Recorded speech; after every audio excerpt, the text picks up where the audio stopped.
أعوذ بالله من الشيطان الرجيم. بسم الله الرحمن الرحيم. ياسين والقرآن الحكيم إنك لمن المرسلين على صراط مستقيم تنزيل العزيز الرحيم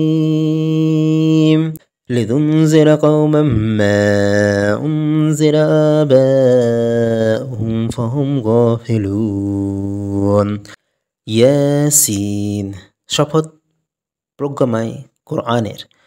নিশ্চয়ই আপনি রসুলদের অন্তর্ভুক্ত সরল পথের ওপর প্রতিষ্ঠিত। এ কোরআন প্রবল পরাক্রমশালী পরম দয়ালু আল্লাহর কাছ থেকে নাজিলকৃত, যাতে আপনি সতর্ক করতে পারেন এমন এক জাতিকে যাদের পিতৃপুরুষদেরকে সতর্ক করা হয়নি, সুতরাং তারা গাফেল।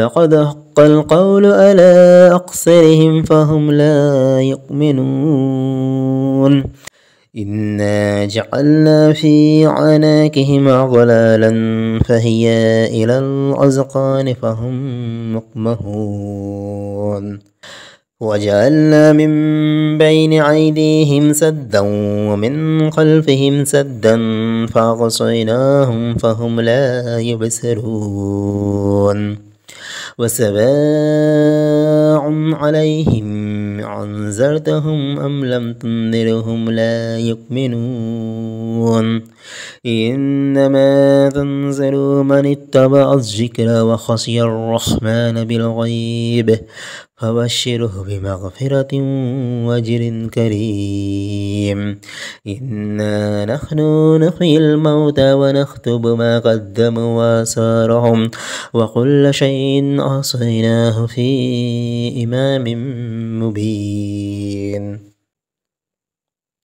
অবশ্য তাদের অধিকাংশের ওপর যে বাণী অবধারিত হয়েছে, কাজে তারা ঈমান আনবে না। নিশ্চয়ই আমি তাদের গলায় চিবুক পর্যন্ত বেরি পরিয়েছি, ফলে তারা ঊর্ধ্বমুখী হয়ে গেছে।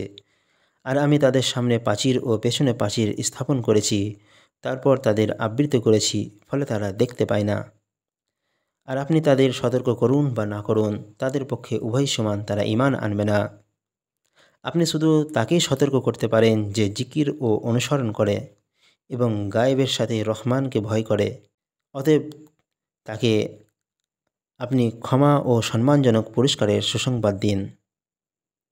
নিশ্চয়ই আমি মৃতকে জীবিত করি এবং লিখে রাখি যা তারা আগে পাঠায় এবং যা তারা পেছনে রেখে যায়। আর আমি প্রত্যেক জিনিস স্পষ্ট কিতাবে সংরক্ষিত রেখেছি।